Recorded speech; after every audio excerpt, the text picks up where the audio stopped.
Hi, I'm Scott Wrighton. I serve as Decatur City Manager, and every week we try to produce another video that gives you a little bit more insight, a little more background and information on the activities and the projects of your city government.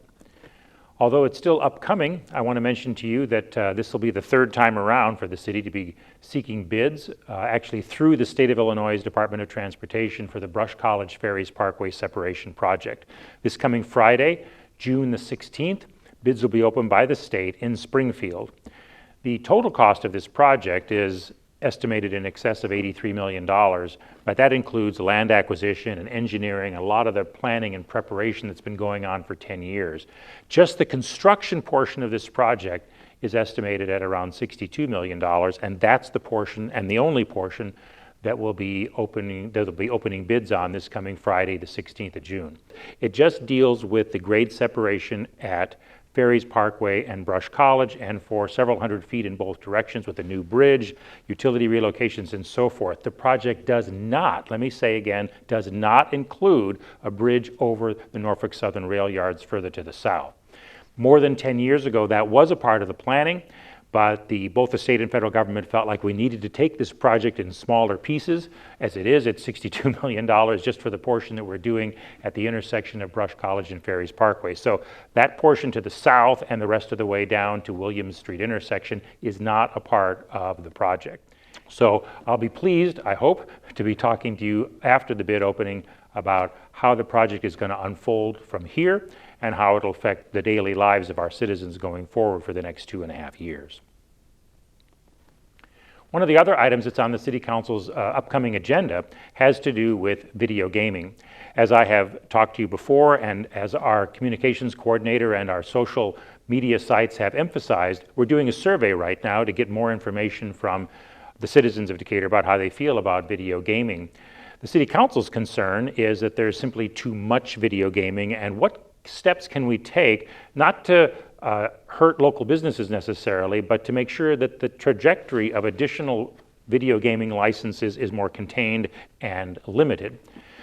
So the proposed amendments, for example, delineate far more clearly exactly which categories of liquor license are allowed to have video gaming.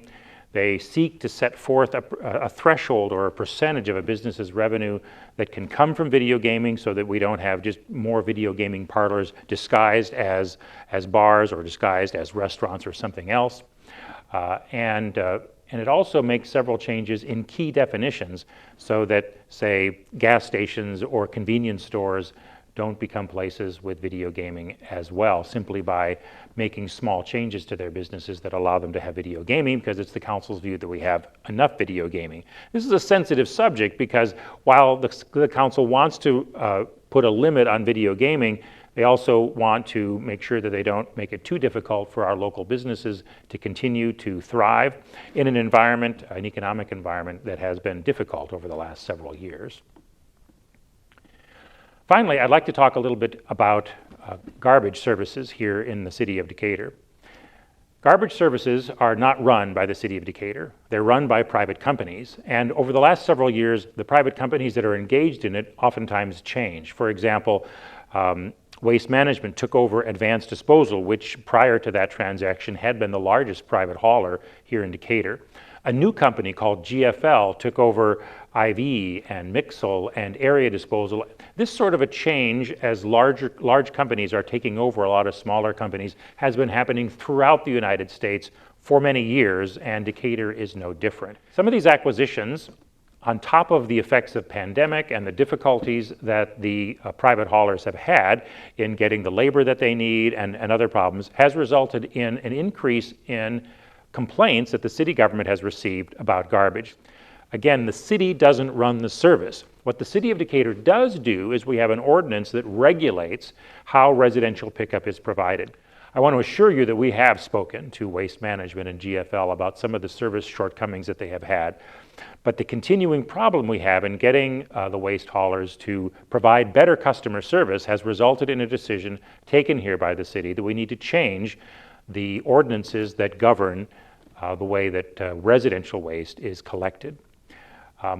One of the changes that we're anticipating is that alley service will be discontinued and that it moves out to the street.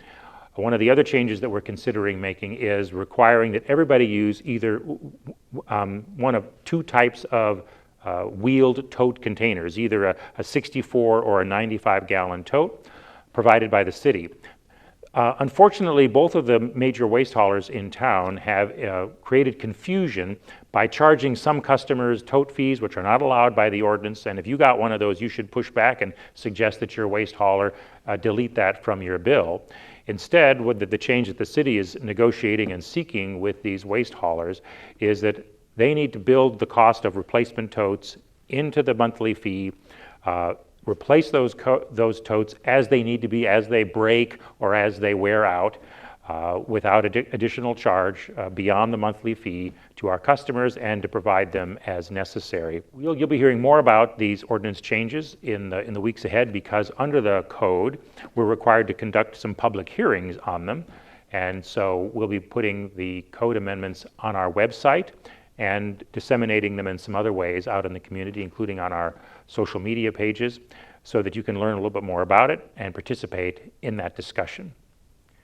Thanks for tuning into this video, and I look forward to giving you an update again next week.